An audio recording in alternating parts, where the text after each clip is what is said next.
Champions trophy గెలవడమే లక్ష్యంగా Bharat cricket జట్టును సిద్ధం చేసేలా కొత్త కోచ్ గౌతమ్ గంభీర్ అడుగులు వేస్తున్నాడు. బాధ్యతలు తీసుకున్న తొలి సిరీస్లోనే జట్టు ఎంపికలో తన ముద్ర ఉండేలా చూసుకున్నాడు. లంక పర్యటన కోసం ఎంపికైన జట్టుతో అతని ఫ్యూచర్ ప్లాన్స్ పై క్లారిటీ వచ్చేసినట్టే కనిపిస్తోంది. యువ సీనియర్ ఆటగాళ్ల కూర్పుతో జట్టును రెడీ చేస్తున్నాడు. దీనిలో భాగంగా కొందరికి ఉద్వాసన పలకగా తప్పడం లేదు. ప్రస్తుతం గంభీర్ ప్లాన్స్ చూస్తుంటే all rounder Ravindra Jadeja one day career ముగిసినట్టే కనిపిస్తోంది. శ్రీలంక టూర్కు జట్టు ఎంపికలో అసలు జడేజా పేరును పరిగణలోకి తీసుకున్నట్టు కనిపించలేదు.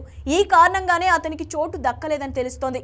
ఛాంపియన్స్ ట్రోఫీ కోసం ఆడే జట్టుపై ఇప్పటి నుంచే స్పష్టత రావాలన్న ఉద్దేశంతో ఫిట్నెస్ ఫామ్కే ఎక్కువ ప్రాధాన్యత ఇచ్చినట్టు సమాచారం. గత కొంతకాలంగా జడేజా ఆశించిన విధంగా రాణించలేదు.